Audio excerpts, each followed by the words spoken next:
ஓம் சாந்தி. அவ்யக்த முரளி 15-3-1984. அவ்யக்த பாப்தாதா, மதுபன்.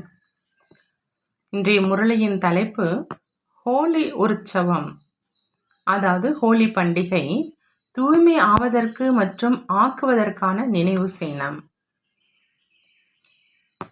மிக புனிதமான தந்தை புனித அன்னப்பறவைகளோடு ஹோலி டே கொண்டாடுவதற்காக வந்திருக்கிறாங்க. அதாவது புனித நாளை கொண்டாடுவதற்காக வந்திருக்கிறாங்க. புனித நாள் அப்படின்னு இந்த சங்கம யுகம் தான் அழைக்கப்படுது. சங்கம யுகமே புனித நாள் தான். அந்த மாதிரி மிக புனிதமான தந்தை புனிதமான குழந்தைகளோடு புனித நாளை கொண்டாடுவதற்காக வந்திருக்கிறாங்க. உலகத்தினுடைய ஹோலி ஓரிரு நாட்களினுடைய பண்டிகையாக இருக்கும்.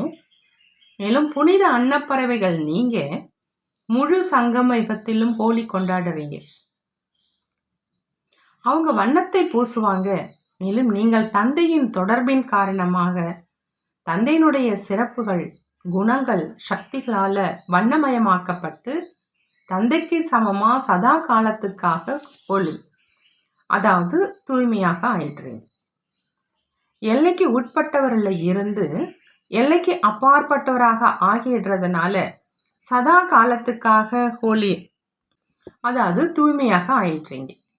இந்த ஹோலி உற்சவம், அதாவது இந்த ஹோலி பண்டிகை, ஹோலி அதாவது தூய்மை ஆக்குவதற்கு மற்றும் ஆவதற்கான உற்சாகத்தை கொடுக்கக்கூடியது. என்னென்ன விதிகளை நினைவு சின்னமாக கடைபிடிக்கிறாங்களோ அந்த அனைத்து விதிகளிலுமே தூய்மை ஆகணும் அப்படிங்கிற அந்த சாரம் நிரம்பி இருக்கும். முதல்ல ஹோலி ஆவதற்கு மற்றும் ஹோலியை கொண்டாடுவதற்காக தூய்மையின்மை, தீயவைகளை சாம்பலாக ஆக்கணும், எரிக்கணும். எதுவரை தூய்மையின்மையை முழுமையாக அழிக்கலையோ அதுவரை தூய்மையினுடைய பிரபாவம் அப்படிங்கிற அந்த வண்ணம் பூசப்பட மாட்டாதுன்னு சொல்றாங்க பாபா. தூய்மையான பார்வையோடு ஒருவர் இன்னொருவர் மேல் வண்ணம் பூசும் உற்சவத்தை கொண்டாட முடியாது.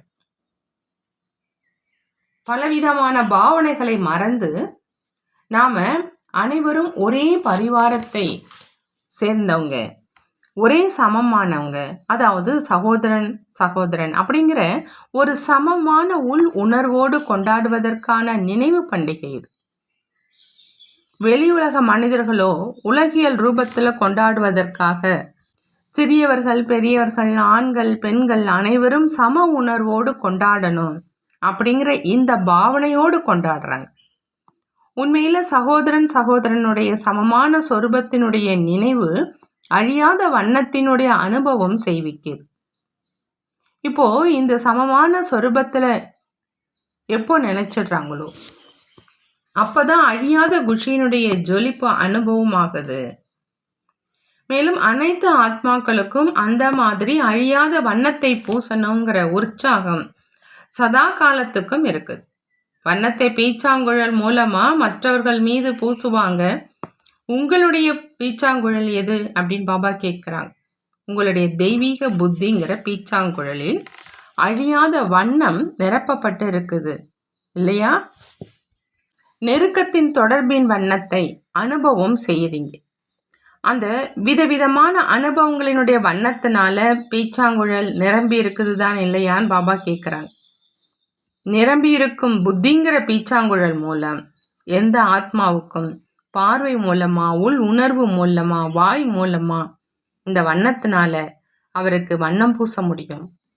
அதனால அவர் சதா காலத்துக்கும் ஹோலி, அதாவது தூய்மையானவராக ஆகிடணும். அவங்க ஹோலி கொண்டாடுறாங்க. மேலும் நீங்கள் ஹோலியாக ஆக்குறீங்க. அனைத்து நாளையும் ஹோலிடே, அதாவது புனித நாளாக ஆக்கிடுறீங்க. அவங்க அற்ப காலத்துக்காக குஷி நிறைந்த தன்னுடைய மனோநிலையை உருவாக்குறாங்க. ஆனால் நீங்கள் அனைவரும் எப்பொழுதும் கொண்டாடுவதற்காக ஹோலி மற்றும் ஹாப்பி மூடில் இருக்கீங்க. மூடை உருவாக்க வேண்டியதாக இருக்காது. எப்பொழுதுமே ஹோலி மூடில் அந்த மனநிலையில் இருக்கீங்க. மேலும் வேறு எந்த விதமான மனநிலையும் இல்லை. நீங்கள் ஹோலி மூடில் எப்பொழுதும் லேசானவரா, எப்பொழுதும் கவலையற்றவரா, எப்பொழுதும் அனைத்து பொக்கிஷங்களால் நிரம்பியவரா, எல்லைக்கு அப்பாற்பட்ட சுயராஜ்ய அதிகாரியாக இருக்கீங்க. யார் தன்னுடைய மனநிலையை அடிக்கடி பலவிதமாக மாற்றிக்கொள்றாங்க. சில நேரம் குஷியில், சில நேரம் அதிகம் யோசிக்கும், சில நேரம் லேசானவராக, சில நேரம் சுமையானவராக இருக்கும். இந்த அனைத்து மனநிலையை மாற்றி எப்பொழுதும் சந்தோஷம் மற்றும் தூய்மையான மனநிலை உள்ளவராக ஆக்கிடுறீங்க. அந்த மாதிரியான அழியாத உற்சவத்தை தந்தையோடு கொண்டாடுறீங்க. அழிக்கணும், கொண்டாடணும், மேலும் பிறகு சந்திப்பை செய்யணும். இதற்கான நினைவாக இருக்கிறாங்க. வண்ணத்தை பூசுறாங்க. பிறகு ஒருவர் இன்னொருவரை சந்திக்கிறாங்க. நீங்கள் அனைவரும் எப்பொழுது தந்தையினுடைய வண்ணத்தில் வண்ணமாக்கப்பட்டு விடுறீங்க. ஞானத்தின் வண்ணத்தில், குஷியினுடைய வண்ணத்தில், அப்படி எத்தனை வண்ணங்களினால ஹோலி விளையாடுறீங்க. எப்போ இந்த அனைத்து வண்ணங்களால் வண்ணமயமாக்கப்பட்டு விடுறீங்களோ அப்போ தந்தைக்கு சமமானவராக ஆகிடுறீங்க. மேலும் சமமானவர்கள் எப்போ அவங்களுக்குள்ள சந்திக்கிறாங்க அப்படின்னா எப்படி சந்திப்பாங்க? ஸ்தூலத்திலோ கட்டி அணைச்சு கொள்வாங்க. ஆனால் நீங்கள் எப்படி சந்திக்கிறீங்க? எப்போ சமமானவராக ஆகிடுறீங்க அப்படின்னா அன்பில் மூழ்கிடுறாங்க. மூழ்கி விடுவது தான் சந்திப்பது. இந்த அனைத்து விதிகளும் எங்கிருந்து தொடங்கியது? நீங்கள் அழியாததாக கொண்டாடுறீங்க.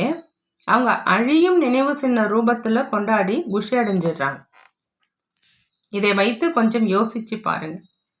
நீங்கள் அனைவரும் எந்த அளவு அழியாத உற்சவம், அதாவது உற்சாகத்தில் இருப்பதற்கான அனுபவியாக ஆகியிருக்கீங்க. அதன் காரணமா உங்களுடைய நினைவு சின்ன நாளை கொண்டாடுவதிலும் குஷி அடைஞ்சிடுறாங்க. இறுதி வரையிலும் உங்களுடைய உற்சாகம் மற்றும் குஷியினுடைய நினைவு சின்னமாக அநேக ஆத்மாக்களுக்கு குஷியினுடைய அனுபவத்தை செய்வித்து கொண்டிருக்குது. அந்த மாதிரியான உற்சாகம் நிரம்பிய வாழ்க்கை, குஷிகளினால் நிரம்பிய வாழ்க்கையை உருவாக்கிட்டீங்க தான் இல்லையா அப்படின்னு பாபா கேட்குறாங்க. அழியாத உற்சவத்தை கொண்டாடி கொண்டே தன்னுடைய நினைவு சின்னமான உற்சவத்தையும் பார்க்குறீங்க என்பதுதான் நாடகத்தில் இருக்கும் சங்கமிகத்தினுடைய ஒரு அதிசயமான பாகம். ஒரு பக்கம் சைத்தன்ய சிரேஷ்ட ஆத்மாக்கள் நீங்கள் இருக்கீங்க, இன்னொரு பக்கம் தன்னுடைய படங்கள் விக்கிரகங்களை பார்க்குறீங்க. ஒரு பக்கம் நினைவு சொரூபமாக ஆகியிருக்கீங்க, இன்னொரு பக்கம் தன்னுடைய ஒவ்வொரு சிரேஷ்ட காரியத்தினுடைய நினைவு சின்னத்தையும் பார்க்குறீங்க. மகிமைக்கு தகுதியானவராக ஆகிட்டீங்க. மேலும் சென்ற கல்பத்தின் மகிமையை கேட்டுக்கொண்டிருக்கீங்க. இது அதிசயம்தான் இல்லையான்னு பாபா கேட்குறார். மேலும் நினைவின் மூலம் பார்த்தீங்க அப்படின்னா இது நம்முடைய மகிமைதான் என்பது தெரியும். பார்க்க போனால் ஒவ்வொரு ஆத்மாவும் வேறு பெயர் ரூபத்தில் தன்னுடைய சிரேஷ்ட காரியத்தின் நினைவு சின்ன படங்களை விக்கிரகங்களை பார்க்கவும் செய்கிறாங்க. ஆனால் தெரிஞ்சிருக்கல. இப்போ காந்தி அவர்களும் வேறு பெயர் ரூபத்தில் தன்னுடைய படத்தை பார்ப்பவராக இருப்பார் இல்லையா? ஆனால் அறிமுகம் இல்லை. ஆனால் நீங்கள் தெரிந்து தன்னுடைய படங்களை பார்க்குறீங்க. இது நம்முடைய படம்தான் என்று தெரிஞ்சுக்கிறீங்க. இது நம்முடைய உற்சாகம் நிறைந்த நாட்களினுடைய நினைவு சின்னத்தை உற்சவத்தின் ரூபத்தில் கொண்டாடி கொண்டிருக்கிறாங்க. இந்த முழு ஞானமும் வந்துருச்சு தான் இல்லையா அப்படின்னு பாபா கேட்குறார். இரட்டை வெளிநாட்டினருடைய விக்கிரகங்கள் கோயில்களில் இருக்குதா? இந்த தில்வாடா கோயிலில் தன்னுடைய சிலையை பார்த்தீங்களா? அல்லது இது பாரதத்தை சேர்ந்தவர்களுடைய சிலைகள் மட்டும்தானா? அனைவருமே தன்னுடைய விக்கிரகங்களை பார்த்துருக்கீங்களா? இது என்னுடைய விக்கிரகம் தான் அப்படின்னு தெரிஞ்சுக்கிட்டீங்களான்னு கேட்குறாங்க பாபா. எப்படி அர்ஜுன் என்று ஒருவரை உதாரணமாக காண்பிக்கப்பட்டிருக்குது, அதே மாதிரி நினைவு சின்னத்திலும் கொஞ்சம் தான் காமிக்கிறாங்க. ஆனால் அவை அனைவரினுடைய நினைவு சின்னம் தான். இவை மிக குறைந்த விக்கிரகங்கள் தான். இதில் நான் எப்படி இருக்க முடியும் என்று அப்படி நினைக்காதீங்க. இதுவும் சாம்பிள் காண்பிச்சிருக்கிறாங்க. ஆனால் இது உங்கள் அனைவருடைய நினைவு சின்னம். யார் நினைவில் இருக்கிறாங்களோ அவங்களுடைய நினைவு சின்னம் கண்டிப்பாக உருவாகும். புரிந்ததான் பாபா கேட்குறாங்க. அனைவருடைய பெரிய பீச்சாங்குழல் நிரம்பி இருக்குதான் இல்லையா? ஒரு தடவிலேயே காலியாகி விடும் மாதிரியான மிக சிறியதாகவும் இல்லையே. பிறகு அடிக்கடி நிரப்ப வேண்டியதாக இருக்கும். அந்த மாதிரி கஷ்டப்படுவதற்கும் அவசியம் இல்லை. அனைவரையும் அழியாத வண்ணத்தினால வண்ணமாக்கி விடுங்க. ஹோலி ஆக்குவதற்காக ஹோலியை கொண்டாடுங்க. உங்களுடைய ஹோலி முடிஞ்சிருச்சு தான் இல்லையா? அல்லது கொண்டாடணுமான்னு பாபா கேட்குறாங்க. ஹோலி முடிஞ்சிருச்சு அப்படின்னா ஹோலி கொண்டாடிட்டீங்க, வண்ணம் பூசப்பட்டு இருக்குது தான் இல்லையா? இந்த வண்ணத்தை கழுவி சுத்தப்படுத்த வேண்டியது இருக்காது. மிகவும் குஷியோடு ஸ்தூல வண்ணத்தை பூசவும் செய்கிறாங்க. மேலும் பிறகு அதிலிருந்து தப்பித்து கொள்ளவும் விரும்புகிறாங்க. உங்களுடைய இந்த வண்ணமும் அந்த மாதிரியானது, இன்னும் பூசுங்கள் என்று சொல்லுவாங்க. இதை கண்டு யாரும் பயப்பட மாட்டாங்க. அந்த வண்ணத்திலோ கண்ணில் விழுந்துடக்கூடாது என்று பயப்படுவாங்க. இங்கேயோ எவ்வளவு பூசுறீங்களோ அவ்வளோ நல்லது என்று சொல்லுவாங்க. அந்த மாதிரி ஹோலியை கொண்டாடி விட்டீர்கள் தான் இல்லையா அப்படின்னு பாபா கேட்குறாங்க. ஹோலி ஆகிவிட்டீர்கள். இது தூய்மை ஆவதற்கு மற்றும் ஆக்குவதற்கான நினைவு சின்னம்னு பாபா சொல்றாங்க. இந்த பாரதத்திலும் அநேக கதைகள் உருவாக்கிட்டாங்க. ஏன்னா கதைகள் கேட்பதற்கு ஆர்வமாக இருக்காங்க. ஆகையினால ஒவ்வொரு உற்சவத்தின் கதையை உருவாக்கி இருக்கிறாங்க. உங்களுடைய வாழ்க்கை கதையிலிருந்து பலவிதமான சின்ன சின்ன கதைகளை உருவாக்கிட்டாங்க. சிலர் ராக்கியின் கதையை உருவாக்கி இருக்கிறாங்க. சிலர் ஹோலியினுடைய கதை, சிலர் ஜென்மத்தின் கதை உருவாக்கி இருக்கிறாங்க. சிலர் ராஜ்ய பதவி ஏற்பு நாளினுடைய கதையை உருவாக்கிட்டாங்க. அந்த பட்டாபிஷேக நாளுடைய கதை. ஆனால் இவை எல்லாமே உங்களுடைய வாழ்க்கை கதைகளினுடைய கதைகள். துவாபர யுகத்தில் காரிய விவகாரத்துக்கும் இந்த அளவு நேரம் கொடுக்க வேண்டியதாக இருந்தது. இந்த அளவு நேரம் கொடுக்க வேண்டியதாக இருந்தது இல்லைன்னு சொல்றாங்க பாபா. ஓய்வாக இருந்தீங்க. மக்கள் ஜனத்தொகையும் இப்பொழுது ஜனத்தொகையின் கணக்குப்படி மிக குறைவாக இருந்தது. செல்வமும் ரஜோ நிலையில் இருந்தது. உங்களுடைய நிலையும் ரஜோ பிரதானமாக இருந்தது. ஆகினால தன்னைத்தானே பிஸியாக வைத்துக் கொள்வதற்காக இந்த கதை, கீர்த்தனைகள் ஆகியவற்றை உருவாக்கி பயன்படுத்தினாங்க. ஏதாவது சாதனம் வேணும் இல்லையா? நீங்களோ ஒரு வேலையும் இல்லாமல் இருக்கீங்க அப்படின்னா ஒரு சேவை செய்கிறீங்க அல்லது நினைவில் அமர்ந்துடுறீங்க. அவங்க அந்த நேரம் என்ன செய்வாங்க? பிரார்த்தனை செய்வாங்க அல்லது கதை கீர்த்தனை கேட்பாங்க. ஆகினால ஒன்றும் சுமையற்ற புத்தி உடையவராகி மிக நல்ல நல்ல கதைகளை எழுதியிருக்கிறாங்க. அதுவும் நல்லது தான். தூய்மையின்மையில் அதிகம் செல்வதில் இருந்து பாதுகாப்பாக்கிட்டாங்க. இன்றைய நாட்களினுடைய சாதனமும் அந்த மாதிரியானது. 5 வருடத்து குழந்தைகளை கூட விகாரியாக ஆக்கிடுது. மேலும் அந்த நேரம் இருந்தும் கொஞ்சம் மரியாதைகளும் இருந்தன. ஆனால் இவை அனைத்துமே உங்களுடைய நினைவு சின்னங்கள் தான்.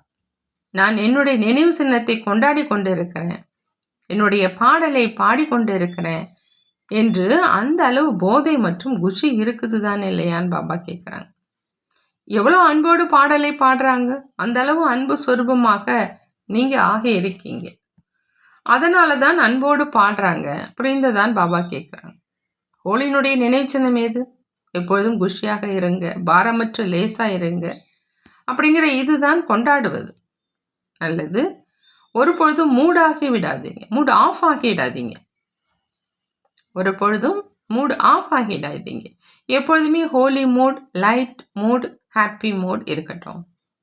இப்போ மிக நல்ல ஞானம் நிறைந்தவராக ஆகிக்கொண்டே இருக்கீங்க.